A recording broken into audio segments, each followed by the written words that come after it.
में एक खास कंपनी है, नंबर्स आए, एंजल वन की हम बात करें। पहले चलिए एक थोड़ा सा क्विक चेक ले लेते हैं कंपनी के बारे में। कॉर्पोरेट कनेक्शन में जब बात हो रही है एंजल वन के टॉप मैनेजमेंट से आज हम बात करेंगे। मिस्टर गंगाधर हमारे साथ होंगे। हमसे खास बातचीत के लिए कंपनी के सीईओ नारायण गंगाधर होंगे और उनसे चर्चा होगी जून क्वार्टर के नंबर्स पर। एक और चीज जो इंपॉर्टेंट है, क्योंकि हम देख रहे हैं कि डीमैट अकाउंट के ट्रेंड के साथ साथ मार्केट सेंटिमेंट कैसा है, उस पर भी चर्चा करेंगे। कितने डीमैट अकाउंट्स ऐड हुए हैं, क्या डिक्लाइनिंग है, डी ग्रोथ दिख रही है तो किसी रीजन से, और कितनी सस्टेन करेगी या फिर कितनी जल्दी रीबाउंड देख सकते हैं, ये इस पर चर्चा करेंगे। लेकिन आपको उससे पहले एंजल वन के बारे में थोड़ी सी इन्फॉर्मेशन और दे दें। कंपनी 1996 में इस्टेब्लिश हुई और एक दिग्गज लिस्टेड ब्रोकिंग हाउस है ये। ब्रोकिंग, एडवाइजरी सर्विसेज दोनों ही कारोबार में कंपनी जुड़ी हुई है और third party financial products distributorship में भी है। और हम देख रहे थे बहुत हद तक टेक्नोलॉजी प्लेटफॉर्म की तरह भी अब एंजल वन यूज होता है, जिसके चलते आपने एंजल वन में एक समय तक 2000 तक के लेवल्स देखे। That is of course we talking about before February, जब मेजर एफआईज और एफआईज की सेलिंग इंटेंस हुई है।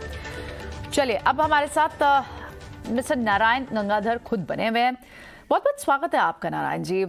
सबसे पहले आपसे यही समझना चाहेंगे, हम आपके नंबर्स ही एक बार रीड कर रहे थे कि किस तरह के नंबर्स हैं, क्योंकि थोड़ा सा देखिए तो आपका रेवेन्यू ग्रोथ जरूर देखने को मिला, लेकिन मार्जिन पर प्रेशर तो देखने को मिला है। लगभग 11% की गिरावट देखने को मिली है।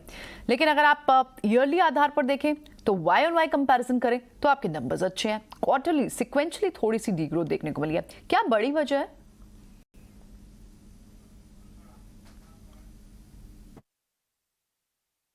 मार्केट का जो माहौल है वो थोड़ा म्यूटेड है। तो लास्ट एक एक या दो क्वार्टर से जो प्रेशर्स आ रहे हैं मार्केट पे, वेदर इट इज जो इन्फ्लेशनरी प्रेशर्स जो हैं, जो यूएस मार्केट में हैं, जो इंडियन मार्केट में भी उसके जो आफ्टर इफेक्ट्स हैं, वो slowly and steadily people are starting to perceive that. So आप जो देख रहे हो इस एनवायरनमेंट में, इस माहौल में, हमने ये क्वार्टर में 13 लाख क्लाइंट जोड़े हैं। ये पूरे क्वार्टर में we added 1.3 million clients. And if you look at, अगर आप देखोगे कि हमारे जो एक्टिव क्लाइंट बेस हैं, जो that year on year has also continue to increase. तो जो प्रॉफिटेबिलिटी का जो मार्जिन है वो ये क्वार्टर में we were at 48.3%. For our EBITDA margins were around 48.3%. So it's a very healthy business. And हम जो देख रहे हैं ना, हमारे जो टोटल ऑर्डर्स जो हैं उसमें हमने ज्यादा डिसेलरेशन देखा नहीं है, बिकॉज ये क्वार्टर हमने 207 मिलियन ऑर्डर्स किए थे, वेरएज लास्ट क्वार्टर हमने 211 मिलियन ऑर्डर्स किए थे। सो 3-4 मिलियन का ऑर्डर्स का फर्क आया है, which is not very substantial. So इसी कारण हमारा जो रेवेन्यू में जो ड्रॉप है वो it's only been around 8 or 10%, as you know 8 से 10% जो उसका आंकड़ा है वो जो गिरा है, right? So it's not a very it's not substantially representative of our overall business. ठीक है। सो एक हेल्दी Q1 आप बता रहे हैं हुआ है हमने, लेकिन एक चीज़ और देखी कि आपने नए क्लाइंट बेस की बात की कि कितना क्लाइंट बेस आपने ऐड किया, तो नए डीमैट अकाउंट खुले तो हैं, लेकिन एज कम्पेयर टू पहले की ग्रोथ ये थोड़ा प्रोसेस स्लो देखने को मिला है।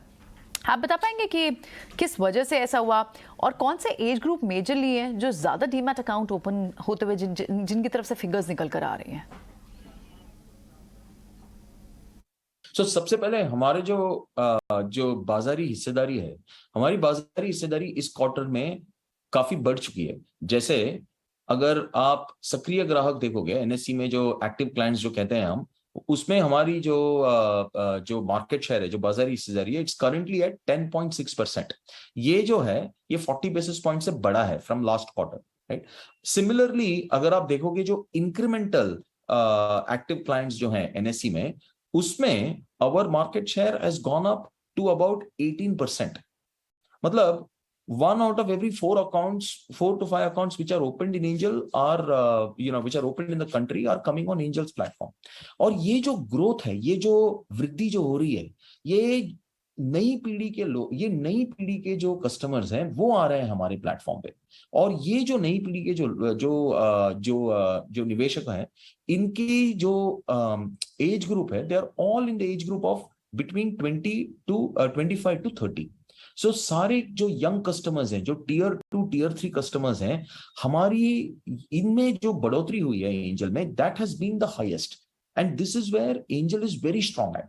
हमारे जो एक्सपीरियंसेस जो बनाए हैं, हमारी जो प्रोडक्ट जो बनाया है, हमने जो टेक्नोलॉजी बनाया है, हमारी जो प्रोडक्ट स्ट्रेटजी है, it is aimed at these नई पीढ़ी के इन्वेस्टर्स। बिकॉज हमको हमारी जो प्लेटफॉर्म है, हमने इनको आकर्षित किया है, हमने ये नई पीढ़ी के ग्राहकों को आकर्षित किया है। एंड ये जो है, इन नई पीढ़ी के कस्टमर्स को हमने डिजिटल कैंपेन्स के द्वारा, जैसे हमारा जो कैंपेन है आगे बढ़ने का स्मार्ट सौदा, एक नई शुरुआत, इन प्रोग्राम्स के माध्यम से हमने इन इन्वेस्टर्स को बाजार की बुनियादी बातों से बहुत परिचित कराया है। तो इसके कारण क्या हुआ है कि इनकी पार्टिसिपेशन हमारे प्लेटफॉर्म पे has grown enormously, and I think this is here to stay, you know, and most of these customers, ज्यादा से ज्यादा लोग जो हैं वो 35 के 30 उम्र के यू नो के लोग हैं, और इनकी जो लाइफ टाइम वैल्यू है, this is going to be for 10 years, 10 20 30 साल तक इनका lifetime value you know platform पे बना रहेगा, जिससे हमारा ग्रोथ और एक्सेलरेट होगा। ठीक है, एब्सोल्युटली मिस्टर गंगाधर, ये बात हम देख भी रहे हैं कि आपके EBITDA मार्जिन में भी थोड़ा दबाव देखने को मिला, क्योंकि एंजल वन लगातार इन वजह से भी न्यूज़ में था, क्योंकि आप अपने कैपेक्स पर काफ़ी खर्च कर रहे हैं, टेक्नोलॉजी को और इन्हांस कर रहे हैं, तो काफ़ी कैपेक्स आपने कैपिटल एक्सपेंडिचर लगाया है यहाँ पर। क्या ये एक रीज़न है कि आपके थोड़े से मार्जिन प्रेशराइज्ड रहे? Excellent question. You know, see देखिए क्या हो रहा है ना, ये we are currently in a investment phase. हम एक ऐसे मोड पे हैं अभी कंपनी में कि हमें एक रणनीति बनानी है जिससे हम मार्केट शेयर और गैदर कर सकें। तो अभी जो है हमारा जो स्ट्रैटेजी हमने जो अडॉप्ट किया है, that is mostly around investment in technology. ये जो टेक्नोलॉजी की बुनियादें जब मजबूत होंगी, जब इस पे हम नए नए उपयुक्त इंटरफेस बनाएंगे, तब ये कस्टमर्स और भी प्लेटफॉर्म पे ट्रेड करेंगे, तभी ये प्लेटफॉर्म पे और भी स्टिकीनेस बढ़ेगा इन कस्टमर्स का। तो ये अगले जो 1-2 क्वार्टर जो हैं, they are still going to be investment quarters for Angel. मगर आप जो EBITDA का जो मैं आपको I would want to correct you that, देखो हमारा जो ये बिजनेस में our target is to run the business between a EBITDA of 45 and 50%। हमारा जो EBITDA मार्जिन है, ये हमेशा 45 और 50 के बीच में हमें ये बिजनेस चलाना है, ये धंधा हमें 45-50 के बीच में रखना है। लास्ट क्वार्टर आप देखोगे तो हमारा 54% पहुंच गया था यू नो EBITDA मार्जिन। उसके पहले क्वार्टर में भी 50% पहुंच गया था, तो इस क्वार्टर में 48.5% पे है। तो अगर आप देखोगे ना, तो मोटा मोटा हमारी जो स्ट्रेटजी है, वो स्ट्रेटजी एकदम बढ़िया काम कर रही है, बिकॉज हम इस रेंज में ऑपरेट कर रहे हैं, जिससे हमारा कैश फ्लो, हमारे प्रॉफिट, हमारा return on equity, return on investment, they are all going to be at a very healthy growth profile, which is the core value proposition of our company.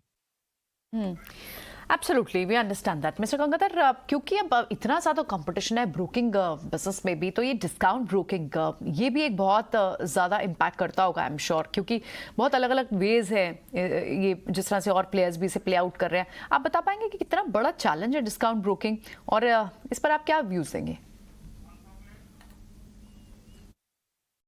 हाँ देखिए, discount broking जो है ना, वो उसके 2-3 pillars हैं, you know.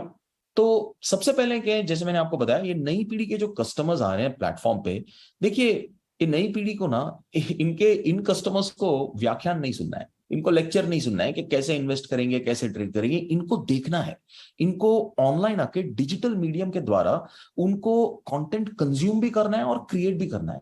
इनको देखना है कि अगर हमने ये स्ट्रैटेजी लगाया लाइव में, तो इसका क्या इंपैक्ट होगा। तो हमें एक यूट्यूब वीडियो से बता दीजिए, हमें इन्फ्लुएंसर्स के द्वारा बता दीजिए, हमें हमारे सोशल मीडिया के द्वारा बता दीजिए। सो इनका जो एक्विजिशन, जो हमारा जो एक्विजिशन प्ले है, इट इज कंप्लीटली डिजिटल।